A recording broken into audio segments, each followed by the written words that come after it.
কতটা মুচমুচে হয়েছে দেখুন। আর বাড়িতে এইভাবে একবার সিঙ্গারা বানিয়ে খাবেন। বাড়িতে সিঙ্গারা বানালে সিঙ্গারা নরম হয়ে যায়, সিঙ্গারা মুচমুচে আর খাস্তা বানানোর টিপস আমি এই রেসিপিতে বলে দেব। পুরো রেসিপিটি দেখার জন্য অনুরোধ রইল। যারা সিঙ্গারা কোনোদিনও বানাননি তারাও বানাতে পারবেন এই রেসিপিটি ফলো করে। এখানে আমি 1 কাপ আটা নিচ্ছি আর দিয়ে দিচ্ছি আটার মধ্যে নুন, দিচ্ছি 1 চামচ চিনি। এবারে বলি, সিঙ্গারার মধ্যে যদি ঘি বা ডালডা গরম করে দেয়া যায় তাহলে সিঙ্গারাটা মুচমুচে আর খাস্তা হয়। এখানে কিন্তু সাদা তেল কখনোই ব্যবহার করবে না, তাহলে কিন্তু সিঙ্গারা নরম হয়ে যাবে। এখানে ঘি দিয়ে দিলাম আর ঘিটা কিন্তু গরম করে নিয়েছি। খুব ভালো করে ঘিটা আটার সাথে মিশিয়ে নিচ্ছি। যেহেতু আমি এটা বাড়িতে বানাচ্ছি তাই এটা আটা দিয়েই বানাচ্ছি সিঙ্গারা। দোকানের সিঙ্গারাগুলো বিশেষ করে ময়দা দিয়েই বানানো হয়। মুট করে ধরার পরে যদি ঝুরঝুরে হয়ে এরকমভাবে পড়ে যায় তাহলে মনে করতে হবে এটা মাখা হয়ে গেছে। অল্প অল্প করে উষ্ণ গরম জল ব্যবহার করব। এখানে কিন্তু এই ডোটা লুচি মাখার মতো নরম করলে হবে না, এই ডোটা কিন্তু শক্ত বানাতে হবে। আর অল্প অল্প করে জল দিয়েই মাখতে হবে, একবারে বেশি জল দেওয়া যাবে না, তাহলে মাখাটা নরম হয়ে যাবে। এরকম একটা শক্ত ডো বানিয়ে নিয়েছি আটা দিয়ে। এবার ঢাকা দিয়ে রেখে দেব 10 মিনিট। সিঙ্গারার পুর রেডি করে নেব। তার জন্য এখানে প্রথমে বাদাম ভেজে নিচ্ছি। সিঙ্গারার আটা মাখার জন্য আমি যে ঘি গরম করেছিলাম সেই ঘিতেই আমি এই পুরটা বানিয়ে নেব। বাদাম ভেজে তুলে নিচ্ছি। এখন ফোড়নে দিয়ে দিচ্ছি 5 ফোড়ন, দিয়ে দিলাম হিং, দিচ্ছি গ্রেট করা আদা আর কাঁচা লঙ্কা কুচি দিয়ে দিলাম। এবারে ফুলকপি আর আলু এর মধ্যে দিয়ে দিচ্ছি। দিচ্ছি স্বাদ মতো নুন, দিয়ে দিলাম হলুদ গুঁড়ো আর দিয়ে দিলাম লঙ্কার গুঁড়ো।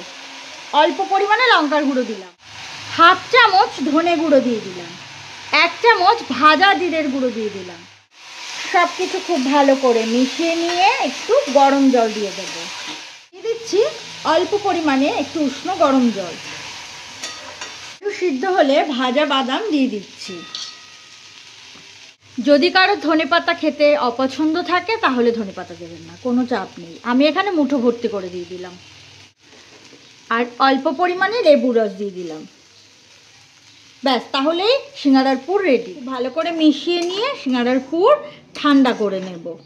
পুর যত ভালো হবে সিঙ্গারা তত বেশি টেস্টি হবে। এখন এই ডো থেকে লেচি কেটে নেব। এই ডোটা থেকে সমান মাপের লেচি কেটে নেব। একটু বড় বড় করেই লেচিটা কেটে নিতে হবে। প্রথম যেই পদ্ধতিটা দেখাবো এই পদ্ধতিটা সব থেকে সোজা। প্রথমে আগে একটু মোটা করে বেলে নিই। সমান মাপের দুটো রুটির সাইজের করে বেলে নিয়েছি। দুটো রুটির সাইজের করে সমান মাপের বেলে নিয়েছি। এর মধ্যে একটা নিয়ে নিচ্ছি। এবারে এর মধ্যে 4 জায়গায় পুর দিয়ে দেব আর মাঝখানে অল্প জল দিয়ে দেব। এই যে এভাবে জল দিয়ে দিলাম। তারপর আরেকটা রুটি এর উপরে দিয়ে দিলাম। সব ধারগুলো সমান করে দিলাম আর মাঝখানেও এইভাবে চেপে চেপে দিলাম। এবারে ছুরির সাহায্যে কেটে নিচ্ছি।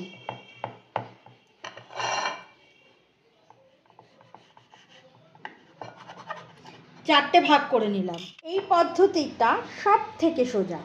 এবার আবার একটা লেচি নিয়ে নিলাম। এবার এই লেচিটা একটু লম্বা করে বেলবো, কারণ এই একটা দিয়ে দুটো বানাবো। এবারে মাঝখান থেকে কেটে নেব। দুটো কেটে নিলাম। এখন এর মাঝখানে আঙুল রেখে এইভাবে মুড়ে নিলাম। এই একটা দিক এরকম এই যে এইভাবে আটকে নিচ্ছি। নিচটা ভালো করে আটকাতে হবে যাতে ফুলে না যায়। একটু জল দিয়ে নিচ্ছি।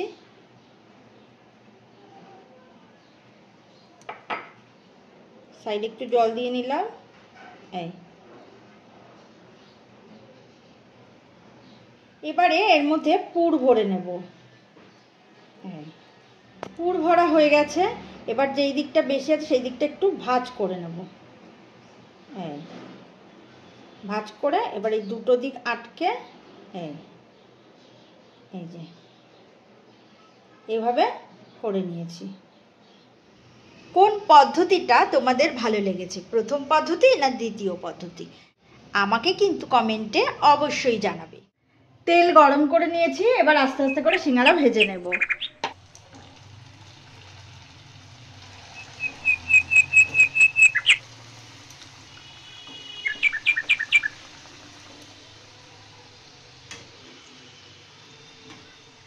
সিঙ্গারা ভেজে নিয়েছি, তুলে নিচ্ছি।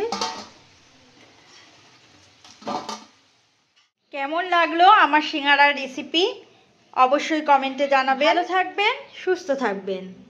দেখা হচ্ছে নতুন ভিডিওতে।